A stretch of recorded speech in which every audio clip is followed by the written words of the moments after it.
Hello, I'm Jim Boyd, a nurse and community educator with Butte Home Health and Hospice. If you're watching this video, you probably want to know more about hospice.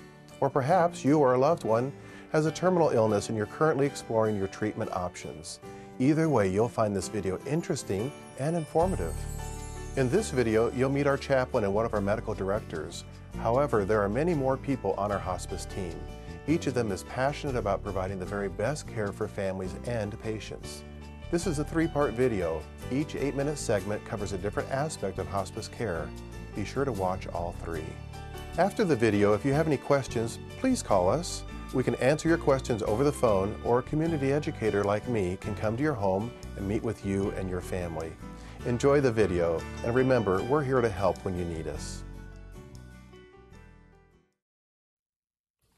Hello and welcome to this segment of North Valley Viewpoints. I'm your host, Linda Watkins Bennett. Today's topic is hospice care, and we're pleased to be joined by Dr. Sam Brown, who is Medical Director for Butte Home Health and Hospice, also Bronson Pittman, who's a chaplain of Butte Home Health and Hospice. Thank you both for being with us today.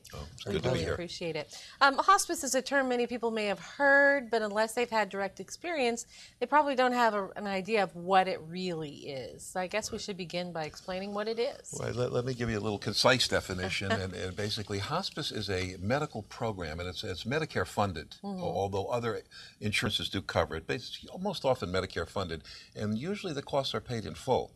And it's a program designed specifically to provide comfort measures for people who have end-stage disease. The doctor, myself, and their primary care doctor would have to anticipate that they might have in the range of 6 months to live.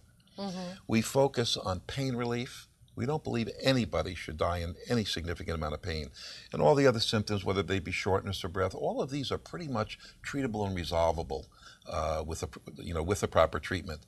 And then what's critically important, we attend to the psychological, the existential, the spiritual needs of the patient.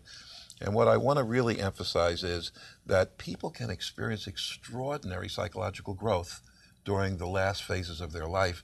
When time is limited, people act very quickly very often. Bronson, you may want to add some. Right, I think one of the most powerful components to hospice care is that people oftentimes with a life-threatening illness feel like their lives are out of control. They're oftentimes spending a great deal of time in the hospital setting, going back and forth for tests and treatment. And when a person finally is able to take control of their medical care by being in their own home, receiving the support that Dr. Brown spoke about, it really gives that sense of empowerment to a person that I'm going to determine how my days are going to go in these last months of life. And it also gives a lot of support to the family because hospice is designed to be holistic, caring not only for the person who has the life-threatening disease or illness, but also for family members who are at their side to provide care. And making it as your last days, full of quality. Right. And obviously being comfortable and just a peace of mind, I think, is really what everybody's looking for. To retain your autonomy and dignity and to die peacefully, I think, is a right that most people have. I want to add one other thing, if I might, and that is, Art Bookwald, you've probably seen some segments on him. He was in hospice, and actually his renal function stabilized, and so he was discharged. And I want to point out that people often get in hospice, and then they stabilize, and you can leave hospice. Some people feel that when they get in, somehow they may have to stay. Right, But if you improve and stabilize, you can be discharged, and there's no problem with that. Would you say it's kind of a misconception that people view it as maybe, when you give up? It's not really giving up, right? Exactly. And part of it's a misunderstanding around hope. Doctors will often say, well, I don't want to bring up hospice because it may remove hope. When people know they have limited time left and they're really very ill, basically they shift their hope to different types of things. They hope for having a peaceful death, for not being in pain, for seeing close relatives and resolving certain issues. So hope always remains, but it just shifts in its emphasis. Okay. Now, I presume there are different forms of hospice treatment, if you will, or plans or programs.